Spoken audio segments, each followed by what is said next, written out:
What do you imagine when you hear the word serial killer? Of course, you'd probably picture some ruthless, muscular adult guy with a merciless face. Personally, I imagine so.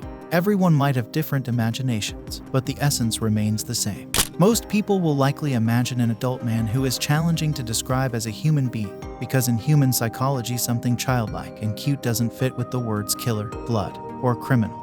But today's story will prove you otherwise. The girl you see on the screen while still a minor became one of the most dangerous serial killers in human history. Her first murder was committed at the age of 10. She also became the first child sentenced to life imprisonment, if you can even call her a child. Hello everyone. Today I will tell you the horrifying story of Mery Bell, the girl who became a serial killer at the age of 11. In May 1957, a 17-year-old prostitute named Betty Bell gave birth to a baby girl. Betty was notorious in her town for her less than savory activities. She frequently left her family home and traveled to Glasgow in Scotland, where she could find many men willing to pay for her services. Betty always left her children in the care of their father when he was at home. Mery was her second child, and the identity of her biological father is unknown. For most of her life, Mery believed that her father was a cruel alcoholic and a hardened criminal named William Billy Bell. However, she was still a child when William Bell married her mother, and it is unclear if he was her true biological father. Mery was an unwanted and abandoned child. According to relatives, just a few minutes after her birth, her mother expressed outrage when the hospital staff tried to pick up her daughter, exclaiming, "Take this thing away from me." As a baby and young child, Mery often suffered injuries from domestic incidents that occurred when she was alone with her mother. Because of this, many believed that her mother deliberately tried to harm or even kill her daughter. In the 1960s, Betty dropped her daughter from a first-floor window on one occasion, and another time she gave her daughter sleeping pills. It's also known that she once sold Mery to a mentally unstable woman who couldn't have children of her own. As a result, Mery's older sister Catherine had to travel alone to Newcastle to retrieve Mery and bring her back home to White House Road. Despite Betty's cruel and careless treatment of Mery, for some reason she refused multiple offers from her family to take Mery into their care. At home and at school, Mery displayed various signs of anxious and unpredictable behavior, including sudden mood swings and chronic nocturnal enuresis. She often got into fights with other children, both boys and girls, and several times attempted to strangle some of them. On one occasion, Mery blocked a girl's airway, almost killing her. Due to her aggression, all the children interacted with her reluctantly. The only one she got along with was Norma Joyce Bell, a 13-year-old neighbor's daughter. Despite sharing the same last name, the two girls were not related. By 1968, all of Mery's classmates had grown accustomed to sudden and noticeable changes in her behavior.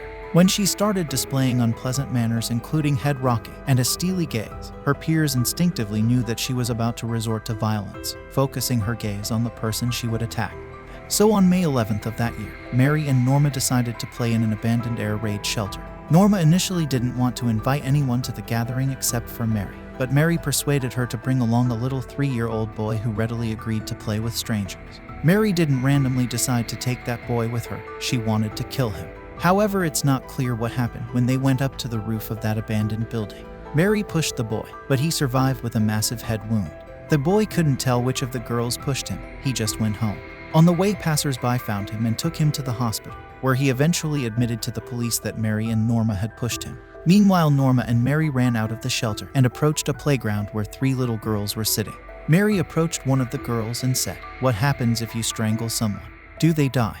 Then Mery grabbed the girl's throat with both hands and squeezed. The girl started turning purple. Norma tried to stop Mery, but she didn't.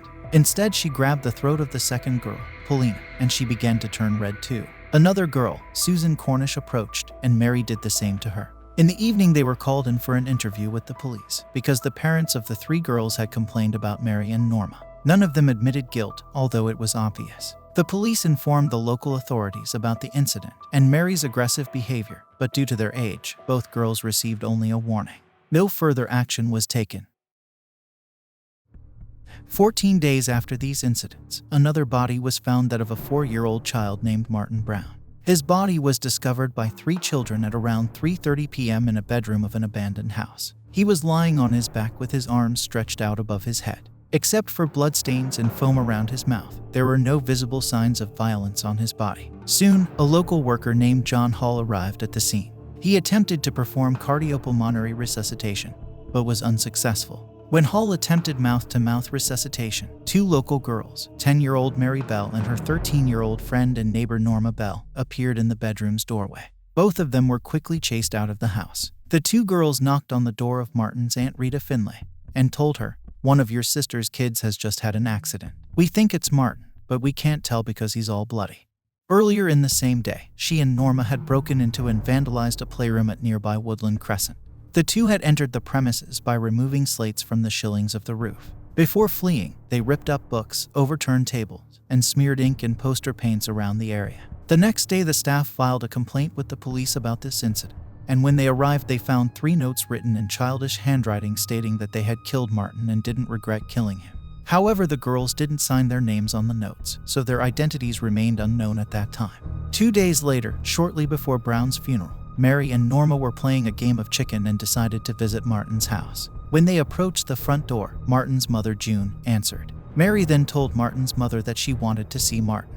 When June Brown replied that they couldn't see her son because he had died, Mery said, "Oh, I know he's dead. I want to see him in the coffin." Due to the investigators' inability to find signs of violence on Martin's body, they were unable to determine the cause of the child's death. The investigation on June 7th returned an open verdict. But these murders couldn't quench Mery Bell's thirst, and a month later on July 31st, she committed another murder. On that day, a boy named Brian Howe played with Mery and Norma for the last time. Mery killed this boy in a cruel manner. Handprints were visible on his nose and neck during the examination. Before his death, the child suffered multiple stab wounds on his legs. Strands of hair were cut from his head, and there was a crude attempt to draw the letter M on his body. To somehow conceal the body, they made an intentional but feeble attempt by covering it with piles of grass and weeds. Later that evening, a search party discovered Brian's body between 2 large concrete blocks on Tin Lizzie. The discovery of Brian Howe's body triggered a massive manhunt. Over 100 detectives from all across Northumberland were involved in the investigation, and by August 2nd, more than 1,200 children had been questioned about their whereabouts. The day before, Norma and Mery were interviewed. In their first interview, Norma appeared excited, while Mery was noticeably more observant and silent. They openly admitted to playing with Brian before lunch but denied seeing him after lunch. When Mery claimed during questioning that she saw a boy playing with the murdered Brian and that he used broken scissors, it raised suspicions among the detectives because no one except the detectives knew about the scissors. Soon, Norma Bell's parents also told the police that Mery had confessed to them to the murder and even showed them where they had hidden the murder weapon. When Mery was subsequently questioned, she changed her position, but Norma confessed to seeing Mery strangle Brian. The result of all this was the indictment of both girls for the murder of Brian Howe. While Mery took this calmly, Norma broke down in tears. In the presence of an independent witness, Mery prepared a written statement in which she claimed to have been present at the murder of Brian Howe but insisted that the killing was carried out by Norma. At the same time, in her statement, she confessed that she and Norma vandalized the nursery in Woodlands Crescent. Psychological experts conducted an evaluation of Norma and Mery during the investigation, and here's what they found. Norma had a below-average level of intelligence and often displayed submissiveness. Her emotions were easily controllable, and she was prone to emotional outbursts. In contrast, Mery was cunning and inventive, but she typically concealed her true feelings and often exhibited a dark and withdrawn behavior as a defense mechanism. Mery didn't suffer from a mental disorder, but a personality psychopathic disorder. This indicated significant issues with morals and the ability to empathize with others. The trial of Mery and Norma began on December 5, 1968, in Newcastle. Both girls pleaded not guilty. Mery was represented by the Queen's Counsel Harvey Robson, and Norma had an attorney named Smith. Their request for a closed and anonymous trial was denied, so their personal information and photos were made public in the press, and they were allowed to be photographed in the courtroom.